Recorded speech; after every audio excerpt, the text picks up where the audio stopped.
Thank you, Mr. Chairman. And I want to add my thoughts for swift and complete recovery to the President, the First Lady, and the other 43,752 people who contracted COVID-19 yesterday. And my thoughts are with the families of the 857 Americans who died yesterday. Mr. Secretary, we now are over the 206,000 mark for Americans who've died from this terrible disease. That's more Americans than we lost in World War I, 53,000, Korea, 33,000, Vietnam, 56,000, Afghanistan and Iraq combined, more than 7 million infected. We are the world's leader in absolute case count and absolute death count, and we are the world's leader, unfortunately, in COVID denialism and conspiracy theory. We've heard from our colleagues today that there is a plan, or there are multiple plans, some said. Secretary Azar, has your plan been a success or a failure so far? Congressman, it's not useful, productive, or appropriate to talk about success when dealing with. Well, how are we going to decide whether to go forward with this plan or to adjust the plan or the plan? We have saved, we think, millions of lives through the aggressive early action that we took. And while we've mourned the loss of 206,000, these aggressive actions have actually delivered excess mortality rates. Okay, Secretary, do you, excuse me, I'm going to reclaim my time, sir. Do you agree with the President that there's nothing more that the administration could have done to prevent these deaths?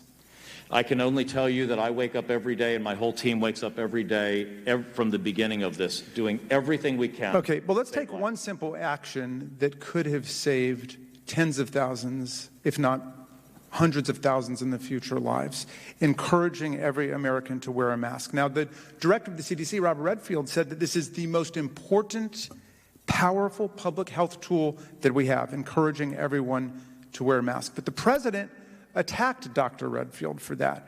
President Trump said there's a lot of problem with masks and maybe they're not so good.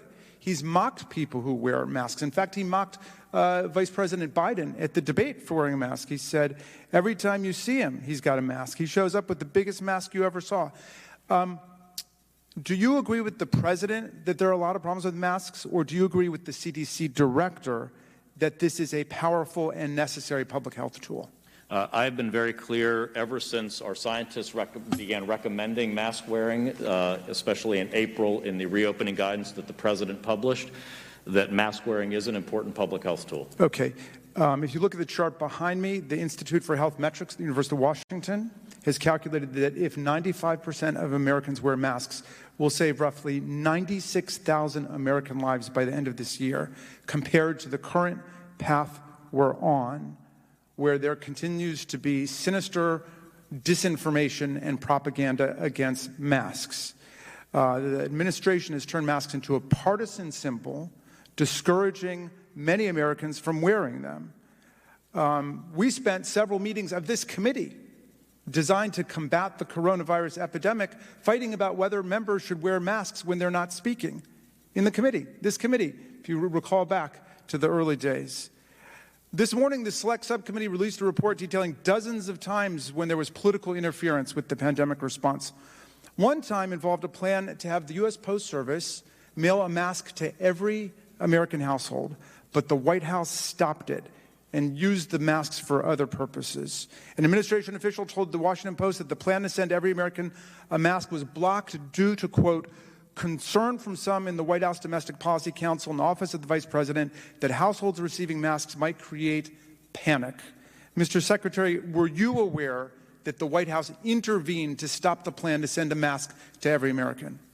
So thanks to the great work of Dr. Bob Kadlec, our Assistant Secretary for Preparedness and Response, in February he worked with Hanes and Fruit of the Loom to get this retooling of cloth manufacturing for reusable masks, and we were able to get over 600 million of these. The initial plan was to send them by the Postal Service, packets of 5 to every household.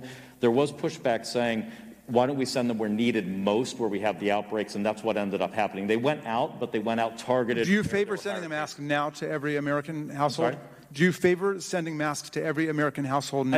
I don't know that that's needed. We've all figured out how to make masks. We have great mask accessibility. We've actually surged, I think, 60 million masks to schools, and we've got smaller size ones that we've developed. We're going to send out to schools, especially for our younger kids, to make sure underserved have access to them. Okay, my time has expired, but I do want to ask you about the concept of herd immunity. So that's what I'm going to be doing in the next round. Thank you. Mr. Chairman, I yield back.